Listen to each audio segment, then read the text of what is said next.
I'm Jack Perkins. Welcome to Grand Central Terminal in New York and to Locomotion, our special presentation on the history of railroads.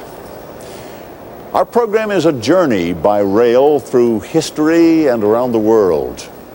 It tells the story of one invention and its immeasurable effect on civilization as we know it. It is hard to imagine life's limitations before places like this existed. Back when traveling to another city was an ordeal, the railways brought with them a sense of infinite possibilities. And suddenly so many other things seemed possible as well. Let's begin by stepping back to the railroads that settled our western frontier and another frontier called Florida. And then we'll look ahead to futuristic trains that speed along without the benefit of wheels. When the railroad appeared, the world became a very different place.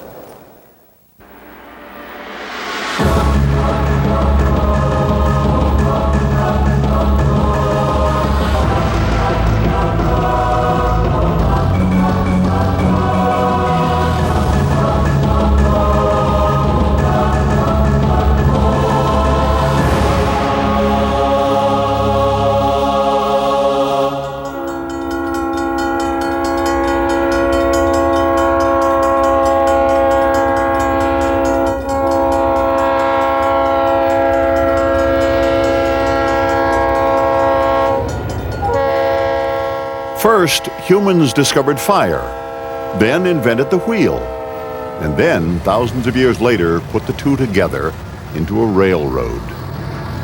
And the world entered a new age.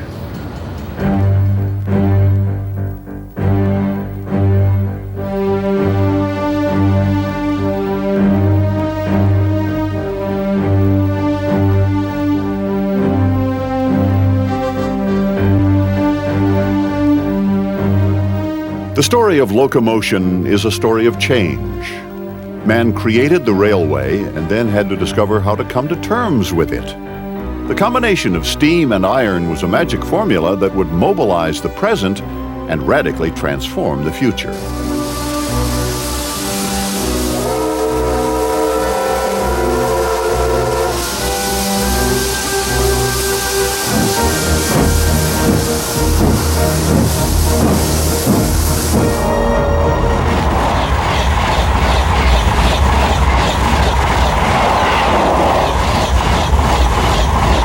One of the most interesting things in all of railway literature is to watch everybody comment on the notion of speed. Speed before railroads was measured in terms of how fast a canal boat went, how fast a horse went. But suddenly railroads went 8 miles an hour, twice as fast as anybody had ever been. And when you got a railroad that went 15 or 20 miles an hour, people were scared to death. The countryside passed in a blur. They couldn't understand that a human being could go this fast on Earth and not lose parts of himself in the process of the journey. And there were some funny things off speed. Stick your head out the window and spit into the wind. And it would come back and hit you before you could move your head, which is an indication of going just about as fast as man was built to go. The first travelers on the railroads were embarking on a journey through time and space no one had experienced. It was a journey into uncharted territory, a new age. The railways invented the modern world. Before, men for transport had depended on nature. They depended on the sea, they depended on the winds, the tides, they depended on animals. And now all of a sudden, here was a marvelous weapon they could use in their eternal struggle against nature. And they could use it to go as far as they wanted in the most inhospitable circumstances. People found it could do almost anything, and the longer they went, the more miracles they could achieve with it.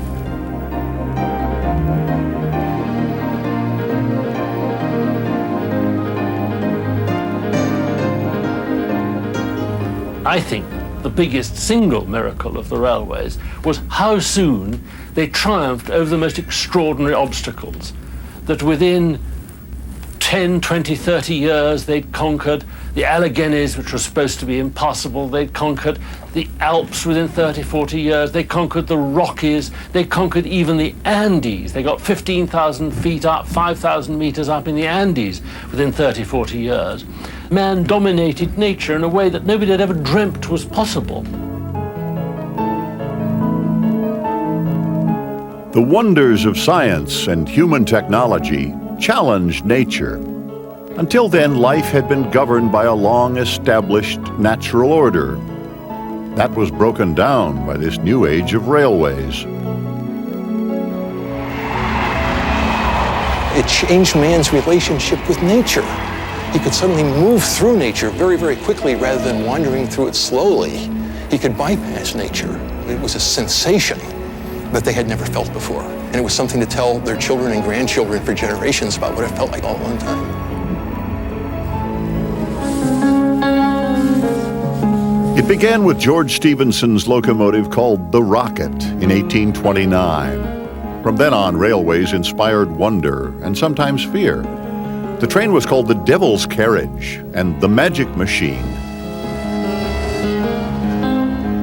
In a sense, it was a magic machine.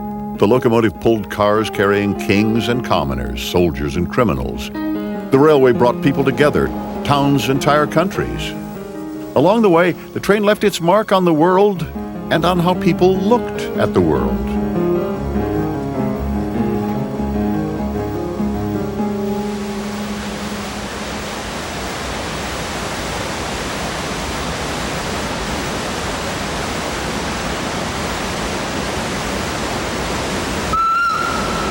One of the railway's most extraordinary impacts, and one that is very difficult to define, was in a sense the dehumanizing of travel, your alienation from the landscape. We're used to it. Because we've gone one stage further by traveling in giant jet-propelled tubes above the clouds, we don't think about it because we're so used to anonymous forms of travel. But for people who'd never known that sort of lack of contact, it was deeply disturbing. The railway was the first step in making travel less gritty, less earthbound, less in touch with the soil. I mean, it was not a natural form of progress.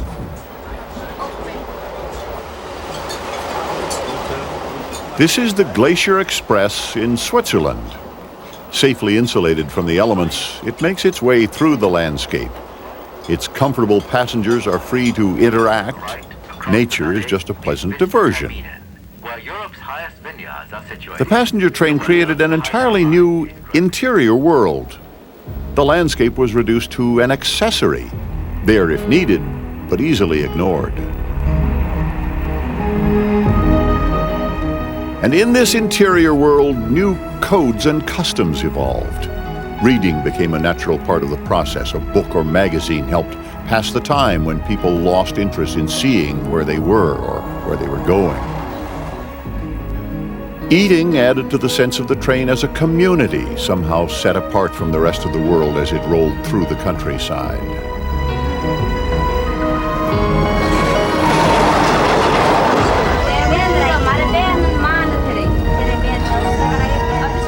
Train travel had social contact, compensation for the detachment from nature. Inside the machine, life went on in every sense.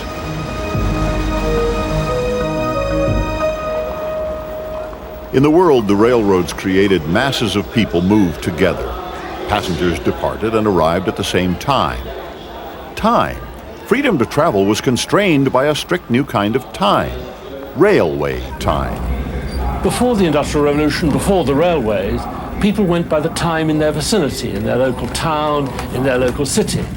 But the railways needed a standard time, which amounted to a sort of industrial discipline they had to impose in order to run railways, in order to run their trains regularly, so that they were providing a service which people would want and so on.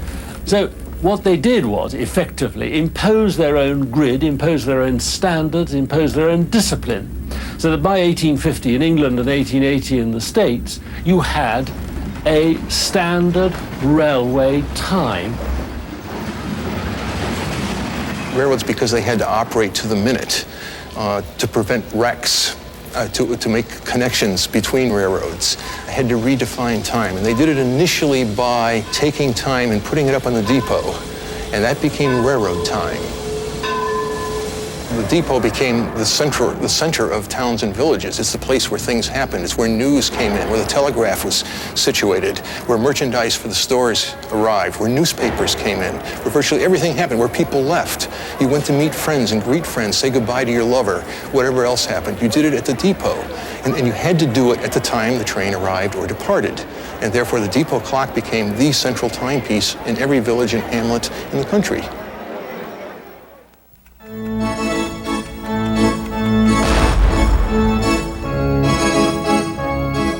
In the United States, railroads determined where a lot of people lived.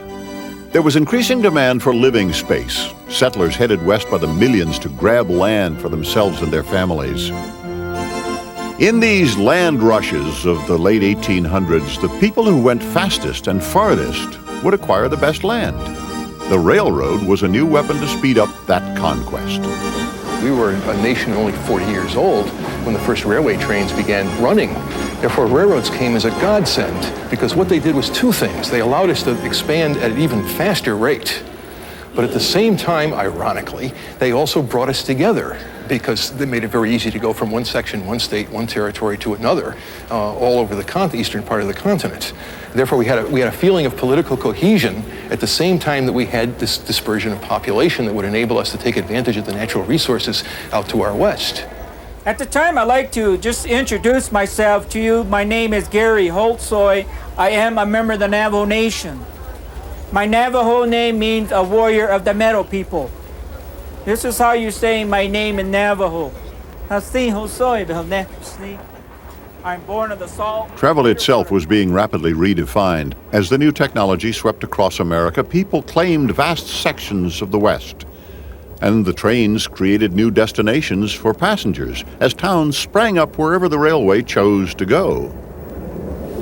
This area of New Mexico and Arizona gets still referred to as the Wild West, an area occupied by Pueblo Indians who culture and history go back thousands of years, by the Navajos and the Apaches who came here just shortly before the Spaniards in the 1500s. The Santa Fe Trail followed an old Indian trail on which a number of pueblos had established themselves.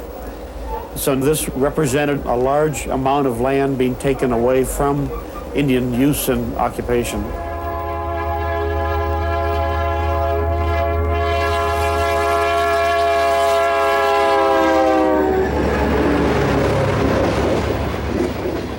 Railroad picked up on the fact that their railway went through Indian country, and they made a concerted sales pitch nationally selling Indian country.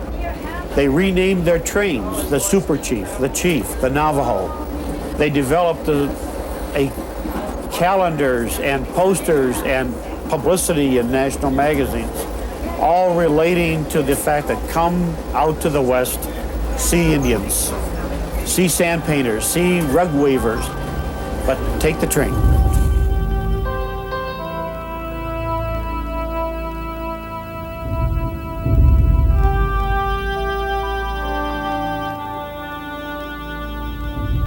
The Santa Fe organized what it called detours for passengers who lived mainly in cities back east. These detours gave urbanites a glimpse of the Wild West, complete with Indians who were hired to take part in the spectacle. For many people, the trains were for more than just travel. They were for adventure.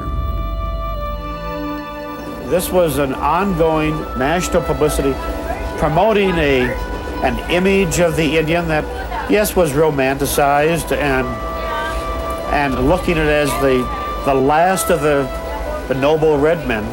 Here's an opportunity to come and see them. And doing away with the fear of the West. It's not an unknown. It's a beautiful area. Come and see it. Come and visit.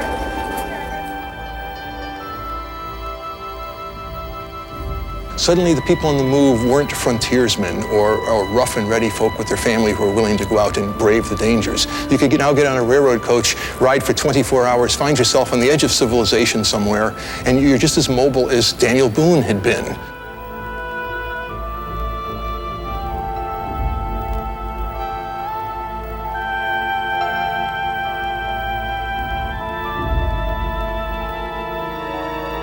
The Santa Fe also found a unique way to get even more publicity for its venture. It commissioned famous artists to come to the Southwest and create paintings of the original inhabitants in their colorful costumes and in the landscape which was gradually slipping away. The Southwest and its people were being recreated in the railway's chosen image.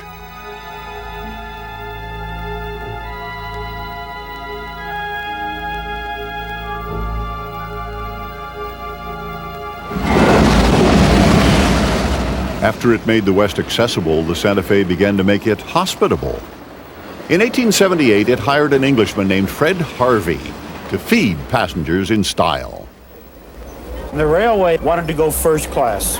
The Harvey houses, the restaurants, the motels or the hotels that were established along the route produced some of the best meals, best lodging that you could find anywhere in the country. Trains would stop at these Harvey houses. You'd have several hundred people getting off the train, all fed, taken care of, and back on the train in less than an hour. Make room for the next train coming along 2 hours later and doing the same thing all over again. He wanted his girls to look like nuns or like nurses. The training was strict, very strict. And Miss Jenny was head waitress in the dining room, and she had been with Fred Harvey 44 years then. And Miss Jenny preferred that I didn't serve in the dining room too often because I was not graceful enough to suit her.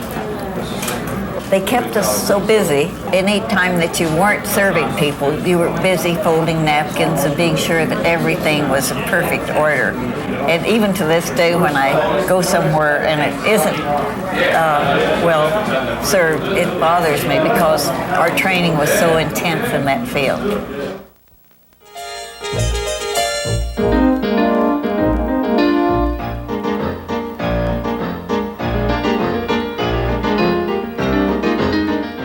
If the train brought adventure to Americans, it brought leisure to a few Europeans.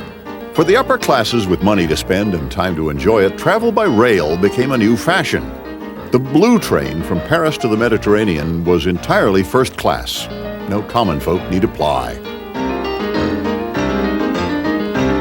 The French Riviera was opened up by rail and was soon the place to be.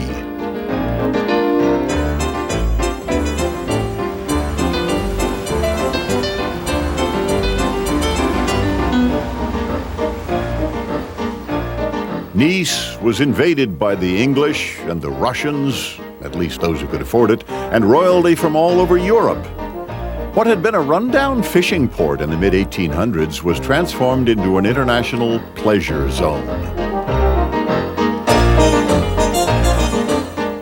Those with enough money could afford to cheat the seasons and carry their social rituals south to the sun. The borders between countries were less visible. Geography was being redrawn by the railways. It seemed as if nothing within the reach of the train would ever be the same. Railroads were sold as the wave of the future, progress, a way to achieve expansion and prosperity and all the other good things that life promised. They were also sold as an invention of the gods, put in the hands of man. There's a spiritual aspect to them.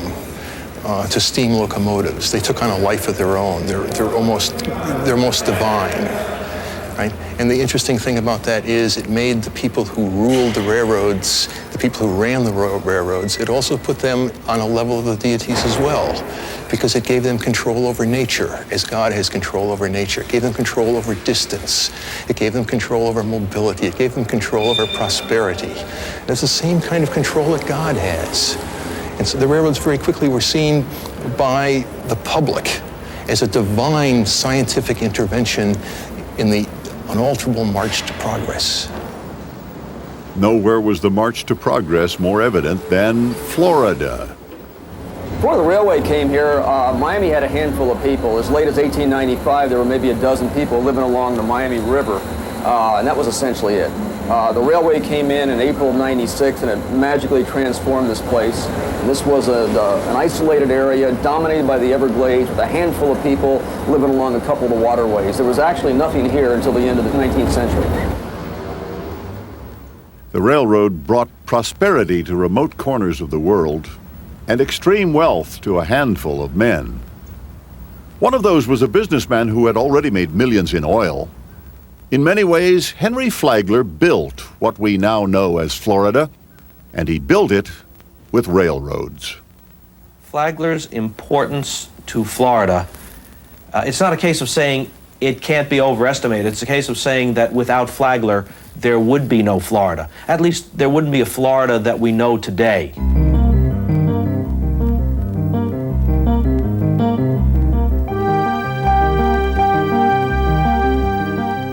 Flagler dreamed up his version of paradise and had enough money to make it real. He created a railroad going from Jacksonville all the way down to the end of Florida on Key West over the islands and the ocean. Eventually boats that took people to Havana, to Cuba, to the Bahamas. And I thought eventually that his setup of the railroad coming down would lead to a transportation link with the then building Panama Canal.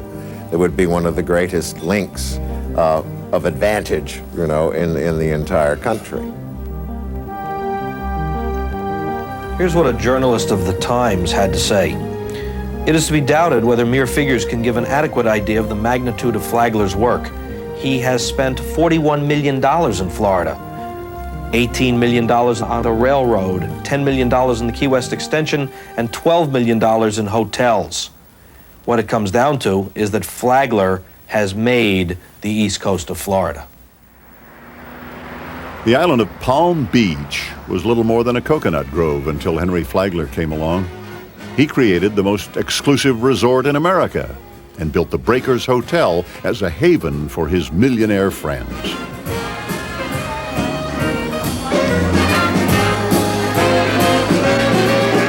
You can make an analogy really with Disney, taking an empty section of Florida in the middle of the state and building his whole, what's now known as Disney World. Flagler here found something that was absolutely untouched, except for a few houses, and then could create totally what he wanted. Because Mr. Flagler was involved with what was then the 400 of New York. They'd already followed down and used his magnificent hotels in St. Augustine, and he thought they would come here, and of course, he was right. People began to arrive in droves. The hotels were immediately popular.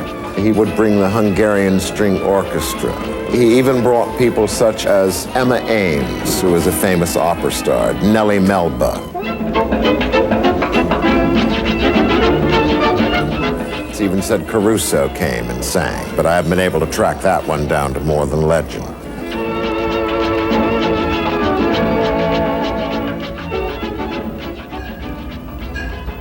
Flagler's ideas struck gold as his railways turned Florida into a haven for tourists. But he didn't live long enough to see his playground for the rich become open to almost everybody. Remember, the people in those days went resorting, and they would come down. They had so much money that they would come down and they would spend the entire season. And yes, initially, that was the concept. We'll bring down all of our rich friends. But they realized very quickly that in order to make all of these hotels go, that you had to bring down everybody. They added coaches to the formerly all Pullman trains, so that indeed those that couldn't afford the Pullman fares could still come down on the coaches. And then they had your home seekers fares and your excursionist fares. And the idea was, bring them all down, get them to spend their money, but by God, let's get them here.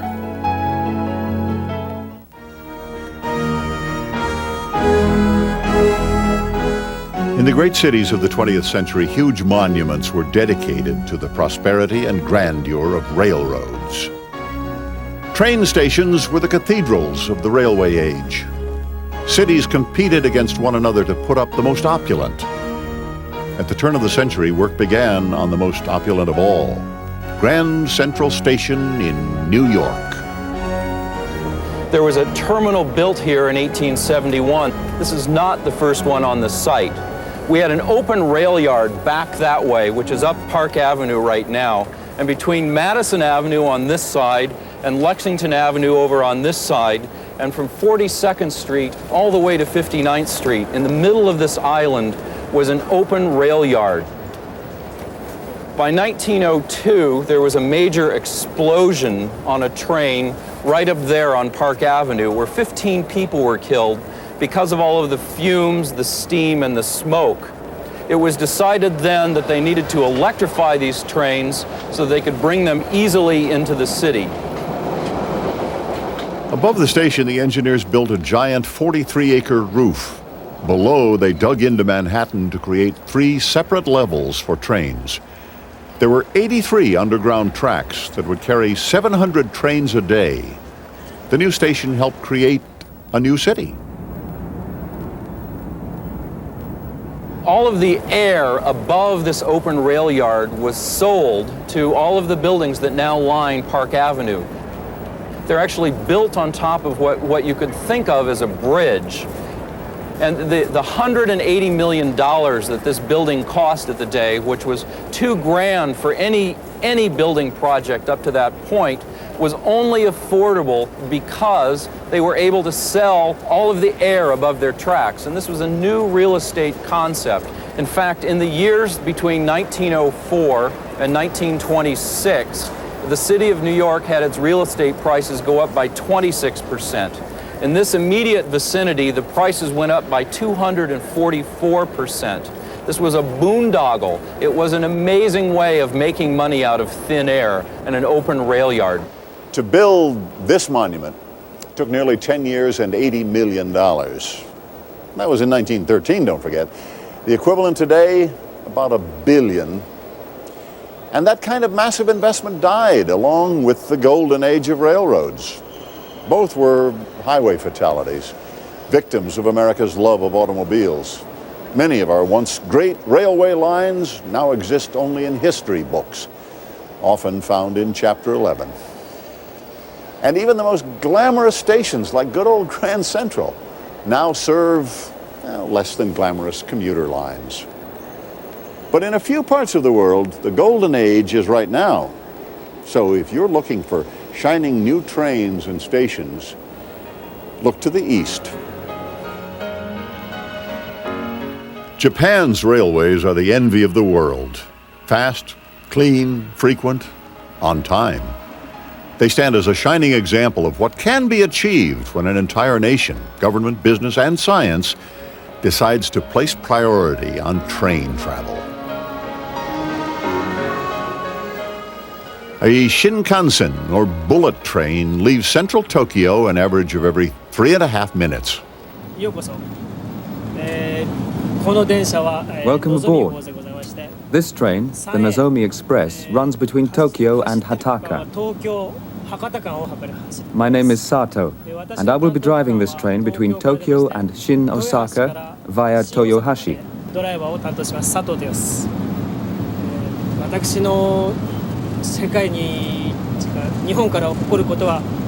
I'm very proud to be driving this world-famous train, which is known throughout the world to be the most reliable.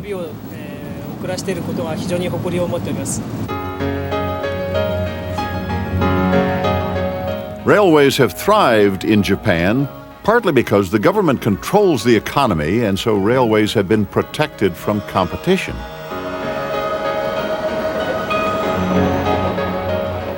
Railways receive priority because they're perfectly suited to the densely populated country. Every day in the cities, trains move millions of people.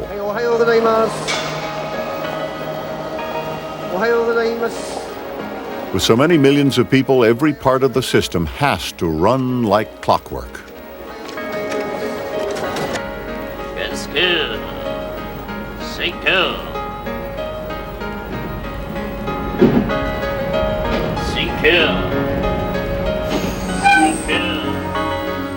The Japanese have invested heavily in comfortable modern trains without worrying much about cost.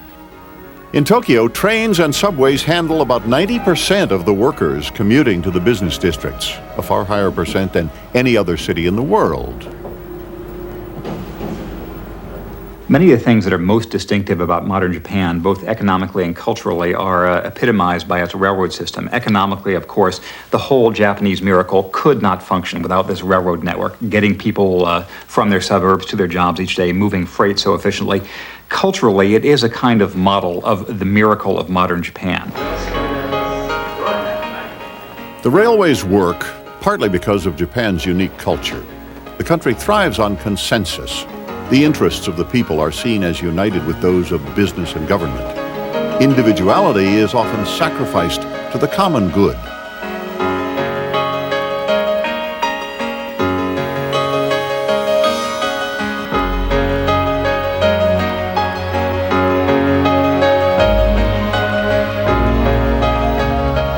Getting on a train, no matter how crowded, is for most people a routine of daily Japanese life. In Tokyo alone, the rail system serves about 35 million passengers every day, and serves them well.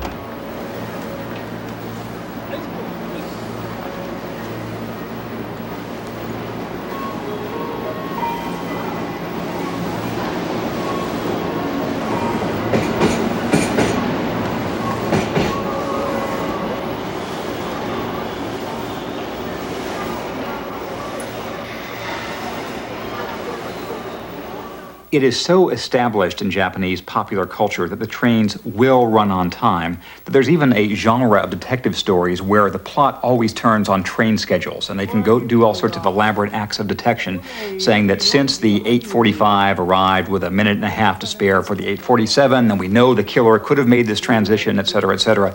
This kind of story would not be believable in the United States. On the Ida line, the train departs at 10:15. She then switched to the 10:28, which arrived promptly at 10:42. She just had time to switch back to the train leaving in the other direction from Toyokawa at 10:50. She thought she could fool us by switching trains.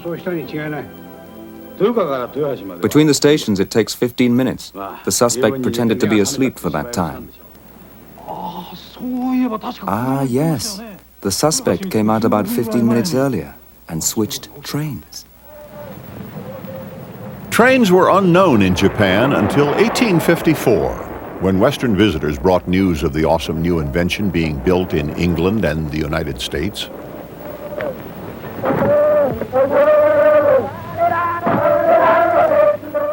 The Japanese were cautious about opening the country to Western products, so Japan built its own trains, which were operating by the turn of the century. As the country modernized, the Japanese embraced the railway as an ideal form of transportation. Railroads were perfectly suited to Japan's terrain and to Japan's strictly ordered society. British engineers helped design and build the system, but it remained firmly under the control of the Japanese.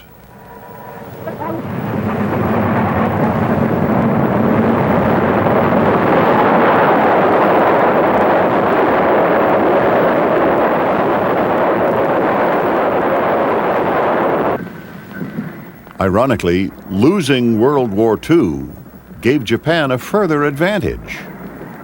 If you compare the US and Japanese or German economies since World War II, the main distortion that you see in the US economy is how much of its money and especially how much of its scientific and engineering talent has gone into military-related activities.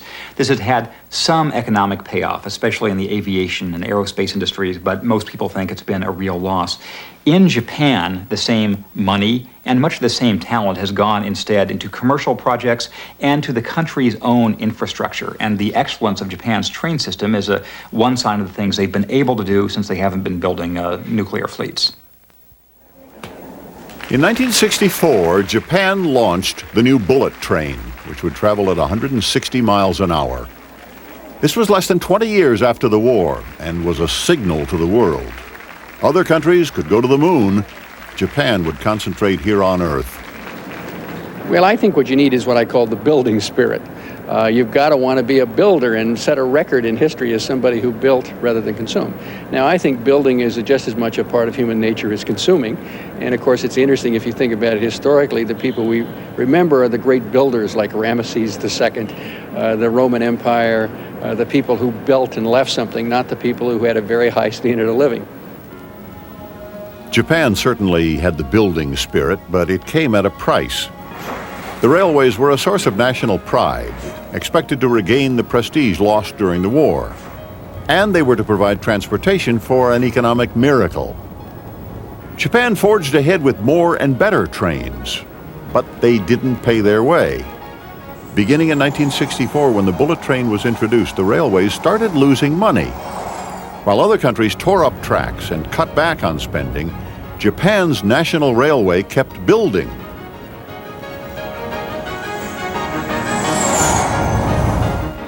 It seemed the railway had a blank check from the government. It continued to invest in state-of-the-art technology. There were more and more employees, making higher and higher salaries. The government was footing the bill, and by the 1980s, facing a crisis. The Japanese National Railways debt had got to be such a problem that by 1987, the accumulated losses had reached 10% of the gross national product of Japan at that time. The government was looking for ways to cut spending and looked toward the National Railway, which was devouring money. Something had to be done to reduce the deficit. In search for ideas, the Japanese government turned to private railways for help. When the Japanese National Railways were first nationalized in the early 20th century, a small number of local lines were left in private hands, and these grew over the years until the private railways had come to rival in size the national railways. The private railways had grown up with the communities they served. As in the American West, they bought up land around the tracks and developed industries, operated supermarkets, even funeral parlors. The railroad was only part of their business. Today, they make money from customers that their trains bring into their shops. In these highly diversified companies, the railroad part of the business doesn't even have to turn a profit. There are more private railways in Japan than anywhere else in the world. The national railways couldn't exactly copy that formula. Even so, the government did decide to privatize the Japanese National Railway, or JNR, hoping that in private hands, costs would finally be controlled. The railways were privatized because there was a situation, mainly with the debt, where it was seen as the only way of solving this really very serious situation.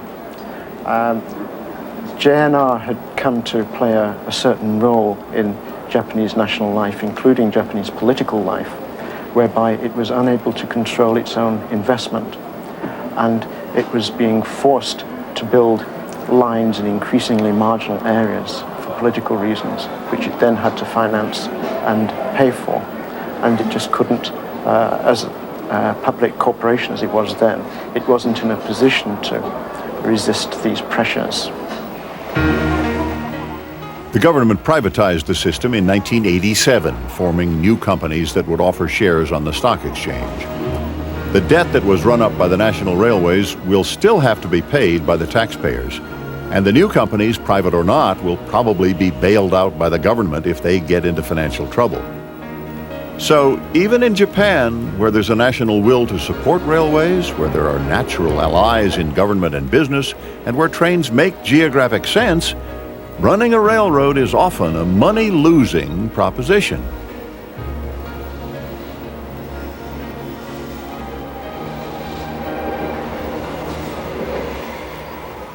Startです.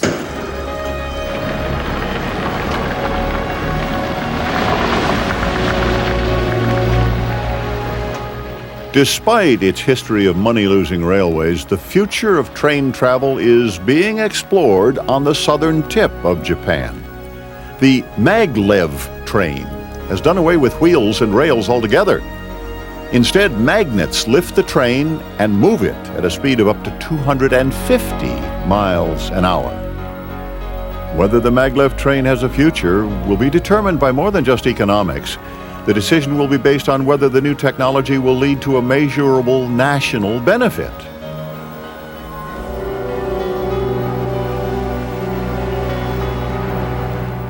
In the next century, still more people are expected to move into cities. The struggle to solve transportation problems will highlight a central dilemma of democracy and free market economies. How to balance individual freedom and the public good. How to encourage large investment with no prospects of immediate profit. In Los Angeles and many other American cities, people have made their choice, the automobile. There are some public drawbacks, but very definite private benefits. One of the great things about the automobile is it's a personalized transportation capital. You have your own stereo system, your own tape decks. You can have your cup of coffee. If you feel like, if you spill your coffee, it's your car, who cares? And so I think there is certain of the kind of the Lone Ranger attitude in the automobile, all right. The problem is the Lone Ranger attitude is something for the high prairies. It doesn't fit very well in the megacities we're going to all live in the future. The passengers on Tokyo commuter trains have also made a choice and will continue to pay the price in higher taxes for generations. If you look at Shinjuku Station each morning with its millions of people passing through there, you see extremely close coordination, some sacrifice of individual comfort, but the overall welfare of the system by what people put up in the railroad network.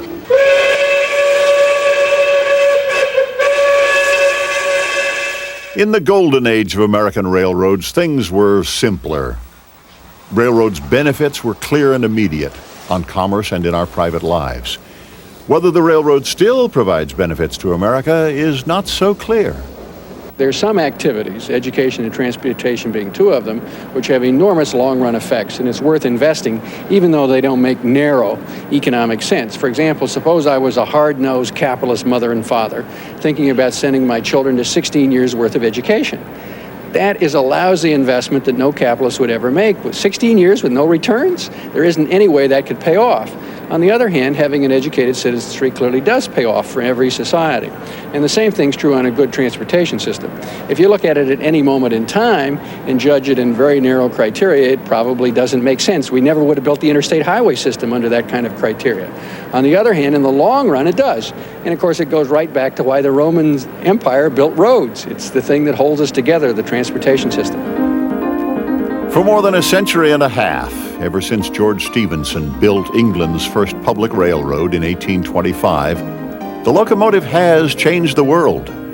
Where we're able to live, the laws governing how we work, the way we fight wars, all have been radically transformed by railroads.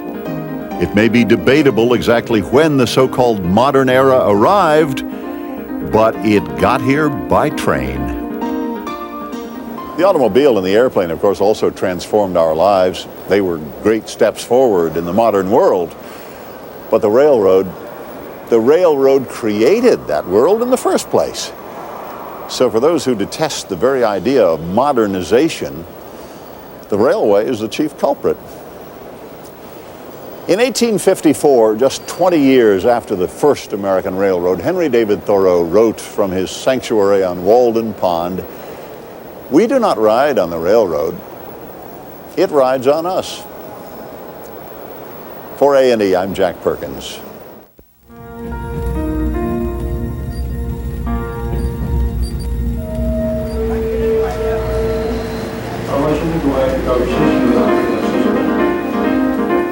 Victoria Terminus Station in Bombay is part of this world which the railways have made.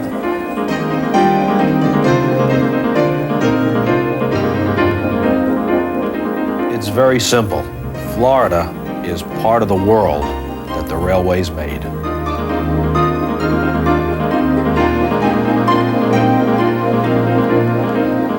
Современная Бухара – это часть мира, которую создали железные дороги.